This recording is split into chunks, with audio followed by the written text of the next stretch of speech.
All right, Shalom, Shalom. First and foremost, I want to say Barakatah Yahweh, Barakatah Yahweh, Barakatah Yahweh Shai, Barakatah Yahweh Shai.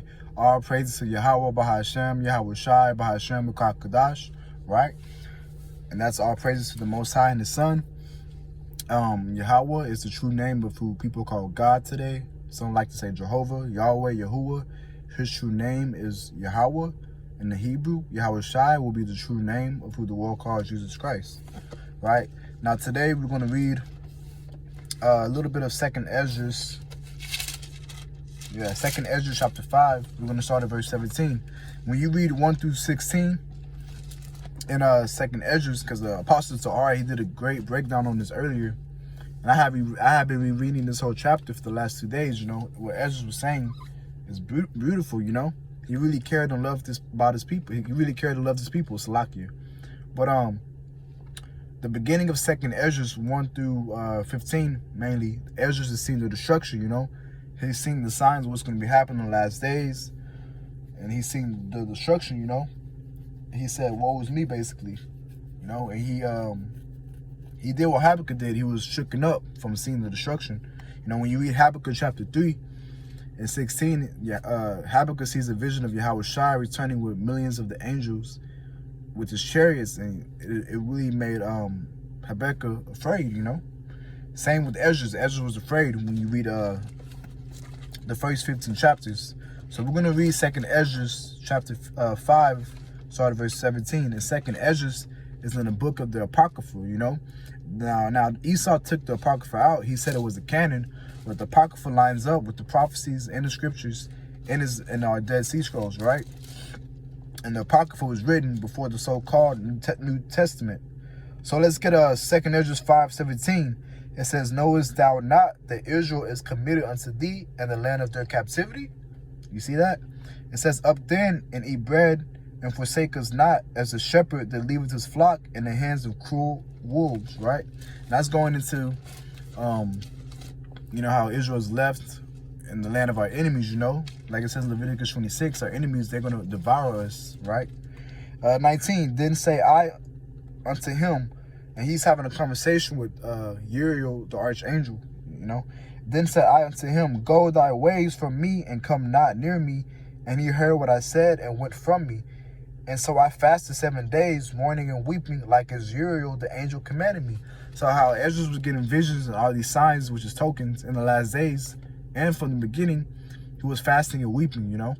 And the Most High revealed secrets unto him that we can learn from and look at the signs of what's going on today. All right, verse 21, and after 7 days, so it was that the thoughts of my heart, which is mine, were very grievous unto me again. You see that? And my soul recovered the spirit of understanding, and I began to talk with the Most High again. So Esdras is talking to the Most High, right, through the angel. And it says, and said, O Lord, that bears rule over every wood of the earth, and of all the trees thereof, thou hast chosen thee only one vine. You see that? And of all the lands of the whole world, thou hast chosen thee one pit, and of all the flowers thereof, one lily. So the Most High's favorite flower is the lily. And of all the depths of the sea, thou hast filled thee one river, and of all builded cities, thou hast hallowed Zion unto thyself. You see that? And the chosen land is basically Zion and Jerusalem. Verse 26, and of all the fowls that are created, which is the birds, thou hast named thee one dove. So the Most High's favorite bird is a dove. And it says, and of all the cattle that are made, thou hast provided thee one sheep. You see that? His favorite animal is a sheep, and he likens the children of Israel as sheep. He said he came for the lost sheep of the house of Israel. You see that? Verse 27, and among all the multitudes of people, right, thou hast given thee one people, and unto this people whom thou lovest, right, he's going to tell you, thou gavest us a law that is approved of all. And who did he give the laws to? He gave the laws to the Israelites. You see that? So now it says, verse 28, I'm gonna elaborate more on 27. So what 27 is saying, out of all the people, which you guys should know by now, the Most High loves Israel, and he gave Israel the law. 28, and now, O Lord, why hast thou given this one people, talking about Israelites, over unto many, and he gave us unto many people by putting us in hardcore slavery, bondage. And upon the one root hast thou prepared others, and why hast thou scattered thy only one people among many? Right? So the God, as the lesson was before, the Most High scattered his chosen people into all nations as a punishment. You know, we still haven't woke up as a people to realize we came to America and our other lands in slavery as a big punishment from the Most High because of our sins.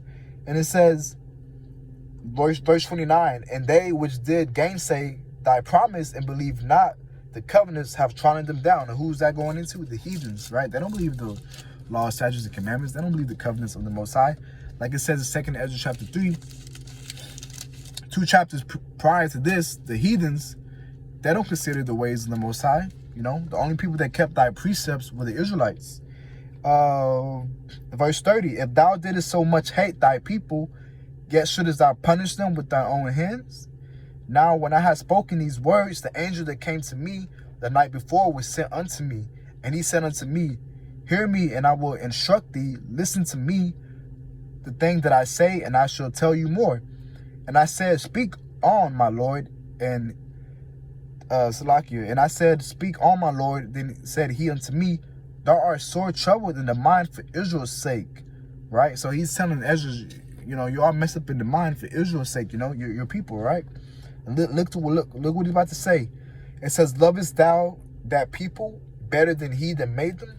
So he's asking him a question. You love the Israelites, you know, more than the Most High, Yahweh, who created them? And I said, no, Lord, but of very grief have I spoken, for my wounds pain me every hour, while I labor to comprehend the way of the Most High and to seek out part of his judgment. So Ezra's trying to understand, you know, you claim you love us, right? This is basically through the Spirit what Malachi 1 is going into, Malachi 1 and 2. And it says, verse 35, and he said unto me, thou canst not. And I said, wherefore, Lord? Whereunto was I born then, or why was not my mother's womb then my grave, that I might not see the travail of Jacob and the worrisome toil of the stocks of Israel? So he's asking the Most High ultimately, why was I even born? Why was I even created? You know, just for my people to go into slavery. I'm here on earth. I see my people catching hell. I see the other nations, the heathens over them, oppressing them, laughing at them, taking advantage of them. You see that? And it says, 36, and he said unto me, number me the things that are not yet come, gather me together the drops that are scattered abroad, make me the flowers green again that are withered, right? So he's telling him to do all these things, open the places that are closed, and bring me forth the winds that in them are shut up. Show me the image of a voice, and then I will declare to thee the thing that thou laborest to know. So he's telling him ultimately, if you can do all these things, I'm gonna, you know, show you what you want to know. And I said, oh Lord, this is verse 38, and I said, oh Lord, that bears rule, who may know these things, but he that have not his dwelling with men, right? So he's saying the only person who knows this is the Most High. Verse 39, as for me, I am unwise. How may I then speak of things wherefore thou asked me? Verse 40, then say he unto me, like as thou cannot do none of these things that I have spoken of, even so canst thou not find out my judgment, or in the end the love that I have promised unto my people. So just like you can't do the things that I told you to do, you're not going to be able to understand the Most High. You're not going to understand the end and the true love that he has for his people, you know, because the Most High actually loves his people. You know, just because we're in slavery, we're catching hell, it's a punishment from the Most High, and he promised to deliver us and put us over the other nations. See that? 41, and I said, behold, O Lord, yet art thou near unto thee, that be reserved to the end, and what shall they do that have been before me, or we that be now, or they that shall come after us? Verse 42, and he said unto me, I will liken my judgment unto a ring, like as there is no slackness of the last, even so there is no swiftness of the first. All right? 43, so I answered and said, couldest thou not make those that have been made and be now, that they are for to come at once, that thou mayest show thy judgment sooner? So Esdras is saying ultimately, why couldn't you make everybody now? Like create everybody now so we can get the judgment, you know, sooner, quick. That's what he's saying ultimately, right? 44, then answered he me and said, thy creature may not haste above the maker, right? So Esdras is the creature. You're not supposed to haste above the maker. We're on the Most High's time, ultimately. You know, we cannot, what's the word I'm looking for? We cannot skip prophecy. We cannot forward prophecy. You know, we want America to be destroyed and all this other stuff. We want the kingdom of heaven. But this prophecy, you know, it's a time period. That's what it's saying. Where we at? All right, 44. The creature may not haste above the maker, neither may the world hold them at once that shall be created therein. Right? 45. And I said, as thou hast said unto thy servant, that thou which grievest life to all, hast given life at once to the creature that thou hast created, and the creature beareth, even so it might now also bear them that now be present at once. And he said unto me, ask the womb of a woman, and say unto her, if thou bringest forth children, why doest thou it not together, but one after another? Pray her therefore to bring forth 10 children at once. So he's saying, ask a woman ultimately, instead of just having one baby at a time, why not just have 10 babies at a time, right? 47, and I said she cannot, but must do it by distance of time, right? A woman, she has a baby every 9 months. Well, not every 9 months, but a baby grows in a woman 9 months, right?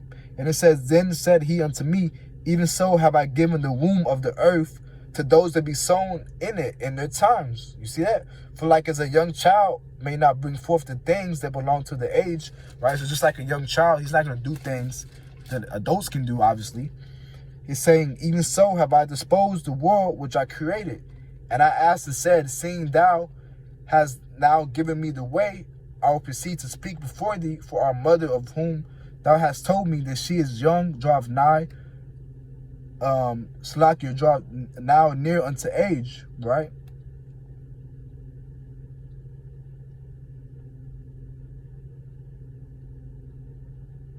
All right, so skipping down to verse 53, and she shall answer thee, they that be born in strength of youth are of one fashion, and they which are born in the time of age, when the womb filleth, are otherwise. Consider thou therefore also how that ye are less of stature than those that were before you, and so are they that come after you less than ye, as the creatures which now begin to be old and have passed over the strength of the youth, right?